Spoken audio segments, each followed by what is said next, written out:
Hey guys, it's Mentor from MentorsCollection, and as you might have guessed from the title, today I'm going to be reviewing Animus, one of my favorite characters and a character I've been doing a lot of content with recently, so let's check out a video.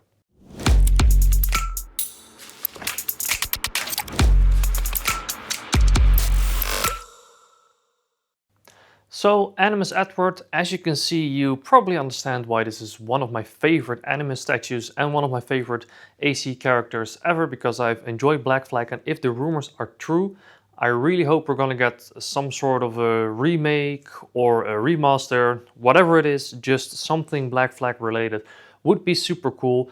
And that's why I thought it's trending now, so let's do a review of Animus. I've had him in my collection for quite a while. I think it was the third Animus statue I ever ordered. And just by comparison, maybe you've seen some of the other Animus statues, or like Cassandra here and Connor in the background. It's such a massive piece to have, because like just the flag alone, if I stand behind it, I think, yeah, my upper body is just completely covered by it.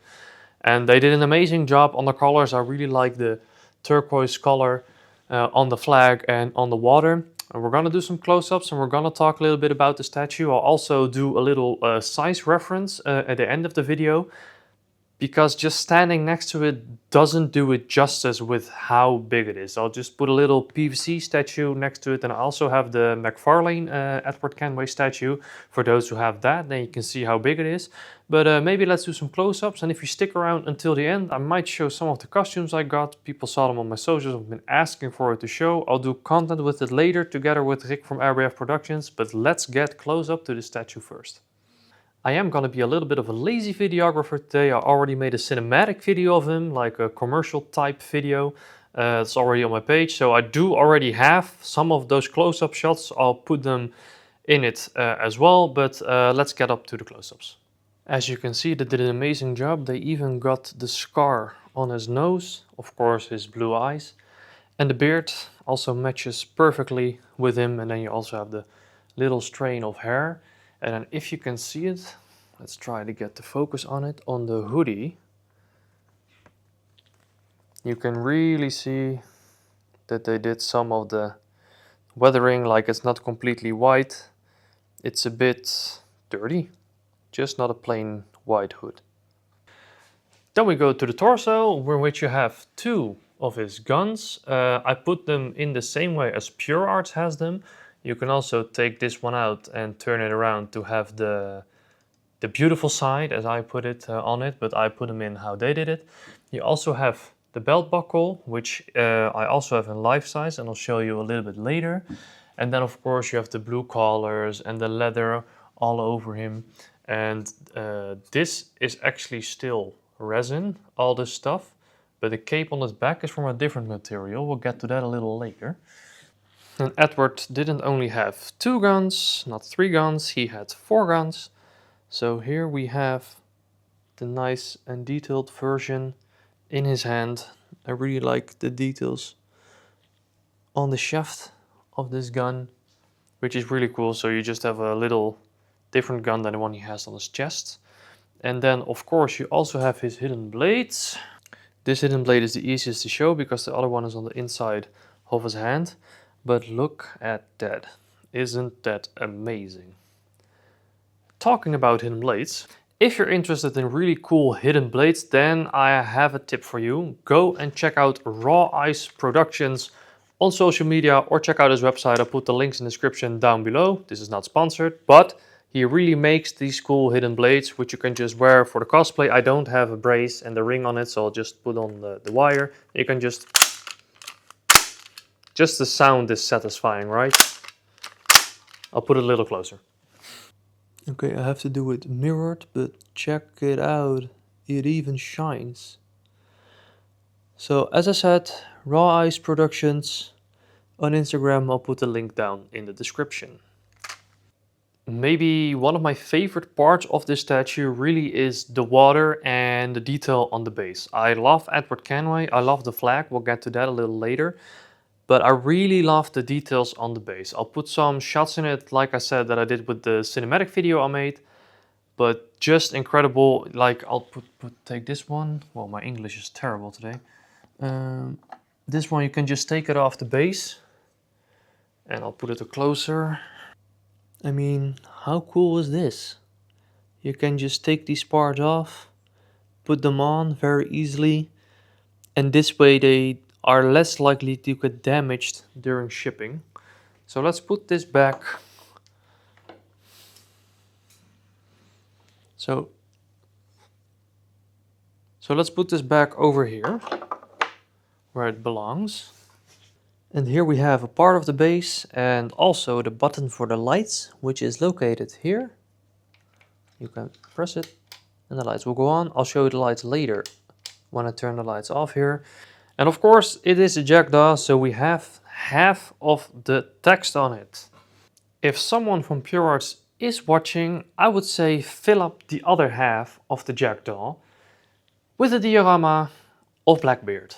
I mean, how cool would that be? Just this massive piece and then just the other half, the other side of the boat, to just have like one big piece to display, a bit like they did with, oh my god, I forgot the word, Assassin's Creed Shadows or Assassin's Creed Syndicate.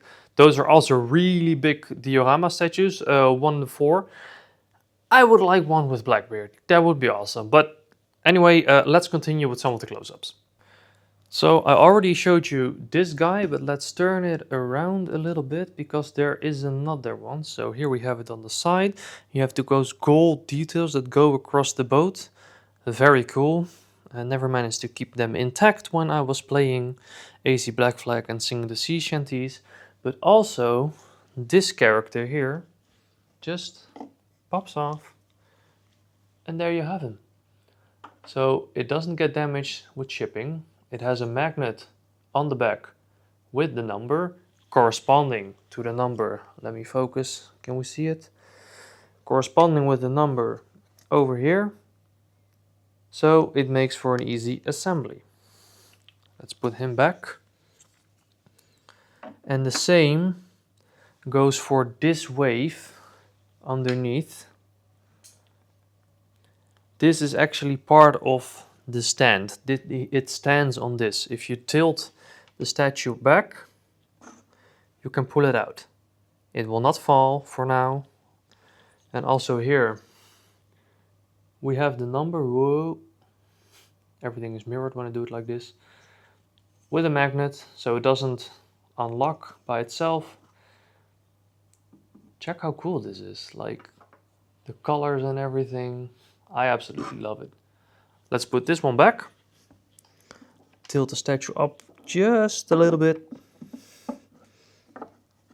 And it pops back in.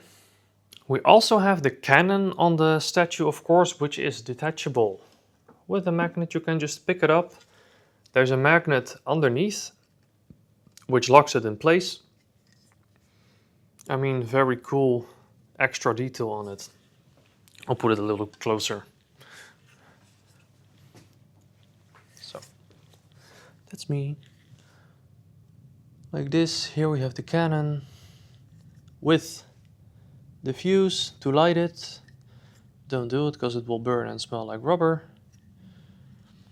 And for the video, I've put some smoke in it from an e-cigarette, which gave a very cool effect with some sparkles.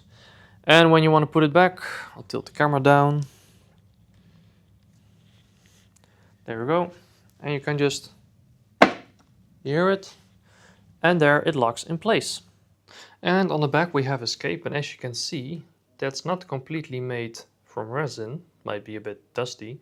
But even this you can bend and move around. So this also doesn't break during shipping. It feels like a little, some sort of leather. And then of course, as I said, we also have the flag. Look how massive this is. Like, compared to the size, let's take my screen, compared to the size of my head, just how big this is. And it's easy detachable, you can just take it off. So as you can see, it's tight and secure on the statue with the logo. This is resin, this isn't like bendable, be very careful with it. And the back, it's the same. and you can just easily put it back as it was. And of course you see that I'm fumbling when I say it's easy, but that's because I'm very careful with the statues. And there you have it, it's back. So for those who didn't get this statue in time, it's still for sale, of course, but I believe the first 250 are already sold, and that means you don't get the buckle with it, like the life-size buckle he has on his side. You get it with the statue too. I'll show it a little bit closer. Just a really cool, fun, extra prop to have. Here we go, ta-da. The little skull. And then you can clip it maybe to your back or something, I don't know. I just have it standing next to him because I think it's a cool extra prop to have. And as with every PureArts statue, you of course get your card. You can see me completely disappear behind the statue. That's how big it is. I have number 199. I love that you get these cards with it, so you can display it. And then it also says if you have the exclusive edition or not, which I do have, which is a fun little extra. I'll put this back. To give you an idea of really how big this statue is, besides the fact that I completely disappear behind it, and if I may say so myself, I'm a big guy, I'll put another statue next to it so you can see how large it is. So to everybody who's saying those statues are way too expensive, check the size, check the details. I mean, it's so much bigger than even, this is already a very large statue by itself, a very rare statue. Then you have also a rare statue, the developer bust, but like even a bust compared to the Canon, even the prop of this, the prop is already bigger than a bust statue itself. Can you imagine? And this is just one of my favorite old PVC figures, Ezio. If you put it next to him, it's already small, and then next to Edward. I mean, to me, that kind of explains the price already, and I don't think it's that expensive at all, especially with Black Friday or deals or whatever coming up, promotions on gift cards, etc. Just go check out PureArts.com, whether they have a sale or something going on, then you can always manage to get something off these amazing statues. I'll put my affiliate link down in the description below. I think this is really worth getting. This is one of the most amazing Animus statues in my collection. I'm the biggest Ezio fan there is, but still, Animus Edward is definitely by far my favorite Animus statue, just because of its sheer size and the detail, which I just really love. For those who don't know that yet, I am creating a lot of Edward content, or created a lot of Edward content, together with RBFproductionsNL, Rick Boer from Holland. He asked me to take some pictures of his cosplay, from which I'm super grateful that he asked me, and everything worked out perfectly. Please go check us out on Instagram. I'll put our links in the description. We made cool posters, poster shots with Edward. We made a little video with Edward. I think a lot of people already seen it, but with the hype and the rumors, that was just a perfect combination. And let's keep our fingers crossed that the rumors are true, because that would be absolutely amazing. So go check out RBF Productions. Also go check out Raw Eyes for the hidden blades that I just showed you. And of course, go check out PureArts.com for more amazing statues. There's so much coming, I hope, in the future for new Assassin's Creed stuff. I know they have also the 1/8 figure line. I don't have a statue of that yet because they're not released, or at least they're not yet shipping to Europe. I hope they're doing one of Edward too. Would be cool, because now they have Ezio, Connor, Cassandra, the two guys from Shadows. I barely played the game, so forgive me, I forgot their names. So just go check it out, and I think that is it. And for those who stayed until the end, let's say it like that, I will show you just a little sneak peek of the costumes that I got. So for anyone wondering, what's my favorite collectible? This over here. I mean, one of one, right? I saw this at Gamescom 2017. It was my first Gamescom ever, together with my brothers. And I saw all the suits displayed. I'll put a picture on it if I can find it. And I just absolutely fell in love with seeing this real life for the first time, just making my favorite video game come to life. And Rick from RBF Productions makes these suits, and it's just a bit of a full circle feeling that I finally have this piece in my collection, a real life-size Ezio. I mean, how cool is that? And with that, I will finish the video as I can see a blinking light on my camera, which means it's overheating, so perfect timing, right? Which statue should I do next? I still have Bayek from Origins and Altair from Assassin's Creed 1. I haven't reviewed those yet. I think I did the others. I would love to review some other statues from the Animus line, but yeah, I mean, I love the hobby, but at some point you gotta save some money. So please check out the links in the description, and I'll see you in the next video.